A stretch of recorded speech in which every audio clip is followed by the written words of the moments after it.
गाली देना पाप है, घड़े के नीचे सांप है, काली माता आएगी, जबान काट के ले जाएगी। सो है एवरीवन, मेरे कुछ 4-5 पॉइंट्स हैं गालियों को लेकर के, जो ध्यान से सुनना, क्योंकि सुनने से और पढ़ने से क्या होता है, आपके सोचने की थोड़ी सी एबिलिटी बढ़ती है कि हाँ, इस चीज को हम ऐसे भी तो सोच सकते थे। तो गालियों को लेकर के आपने बहुत रिलीजियस, बहुत फिलोसॉफिकल आंसर सुने होंगे, सोशल मीडिया पे घूमते रहते हैं कि गाली देने से क्रिमिनल मेंटेलिटी बढ़ती है, सोसाइटी हमारी ग्रो नहीं कर पा रही है, फलाना ढिमका जो भी है, काफी सारे आंसर सुने हैं। खैर, उन सबसे हटके मेरे कुछ 4-5 पॉइंट्स हैं जो कि मैं चाहता हूँ कि सब लोग सुने। तो तो मेरा पहला पॉइंट ये है कि गालियों का तुम्हारे कैरेक्टर से कुछ लेना देना नहीं है। इस बात को बहुत दिमाग में बिठा लो। जो पर्सन गाली नहीं देता उसके दिमाग में ये कुछ भ्रम होता है कि मैं गाली नहीं देता, मैं तो बहुत बड़ा महापुरुष हूँ, और जो सामने वाला ये गाली दे रहा है ये तो बहुत ही एकदम नीच इंसान है। तो ऐसा नहीं होता। गालियों का तुम्हारे कैरेक्टर से कोई लेना देना नहीं है। अपनी सोसाइटी में चारों तरफ देखो लोगों को, तुम्हें बहुत सारे ऐसे लोग मिलेंगे जो सोसाइटी के लिए बहुत अच्छा काम कर रहे हैं, बहुत कुछ कर रहे हैं, वो बस वो गाली देते हैं। और दूसरी तरफ तुम्हें ऐसे लोग मिलेंगे जो गाली नहीं देते, लेकिन बहुत ही एकदम नीच काम करते हैं वो सोसाइटी में। तो उसका तुम्हारा गाली लेने से, कैरेक्टर का गाली देने से या ना देने से एज सच कोई डायरेक्ट रिलेशन नहीं है। हाँ, it can be one of the factor कि हाँ भाई, गाली देने वाला हो सकता है बुरा हो, ये एक फैक्टर हो सकता है। बट अगर तुम सीधा रिलेशन बनाओ इसमें कि भाई ये पर्सन गाली दे रहा है तो ये नीच होगा, ये नहीं दे रहा तो ये महापुरुष होगा, तो पहली चीज तो ये ऐसा कोई रिलेशन एग्जिस्ट नहीं करता। ठीक है। दूसरा पॉइंट ये है कि अगर आपस में गाली दे रहे हो, जैसे आजकल फ्रेंड सर्किल में बहुत चलता है गालियां एकदम, तो इससे किसी का कोई ना तो नुकसान हो रहा, ना ही कोई इससे का फायदा हो रहा। भाई अगर आपस में गाली दे रहे हो तो इससे क्या सोसाइटी का क्या नुकसान हो रहा है या क्या फायदा हो रहा है? तो इसमें कोई बुरी बात नहीं है।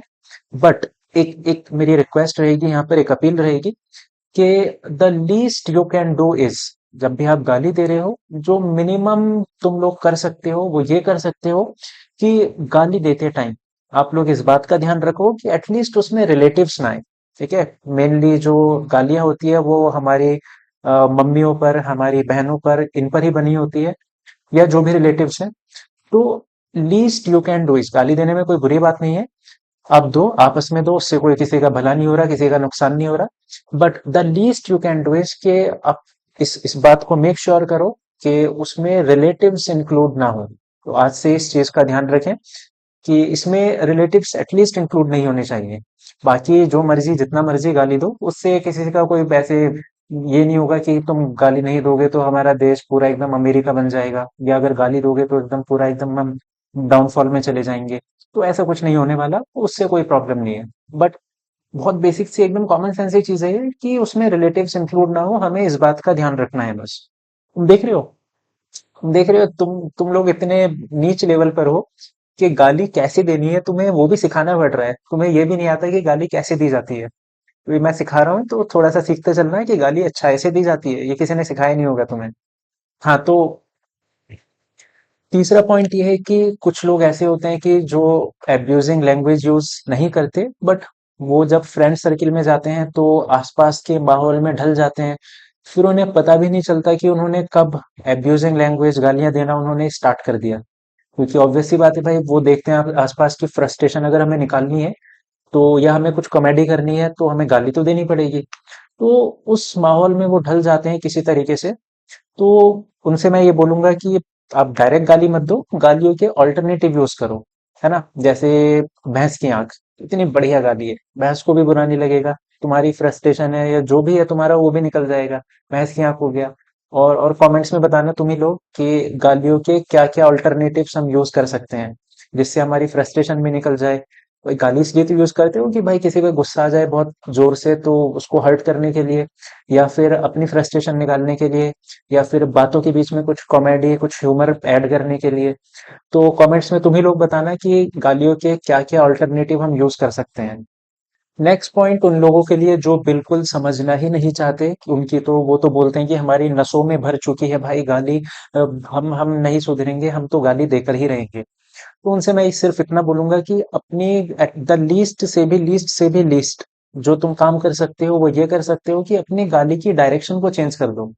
यानी कि भाई अपने से कमजोर लोगों को गाली दे रहे हो, या कोई बहुत ऐसी बेसिक से आदमी को गाली दे रहे हो, तो उसमें तो कोई बहुत बड़ी बात है नहीं, वो तो कोई भी दे देता है। तो मैं ये बोल रहा हूँ कि तुम अगर गाली देना ही चाहते हो तो अपनी डायरेक्शन को चेंज करो, यानी कुछ सही जगह गाली दो ना। जैसे नेताओं को गाली दो, कुछ सेलिब्रिटी होते हैं जो उल्टा अनाप शनाप कुछ भी बोल देते हैं, उनको जाकर के गाली दो, वो लोग डिजर्व करते हैं, वहां दो गाली। तो वीडियो का कंक्लूजन जल्दी से कर लेते हैं।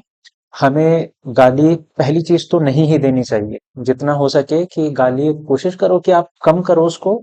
ठीक है, धीरे धीरे, जिसको भी बहुत ज्यादा आदत है गाली देने की, कोशिश करो धीरे धीरे, स्लो स्लो प्रैक्टिस से, डे टू डे प्रैक्टिस से वो कम हो जाएगी, खत्म हो जाएगी। तो पहला तो अल्टीमेट तुम्हें यही करना है।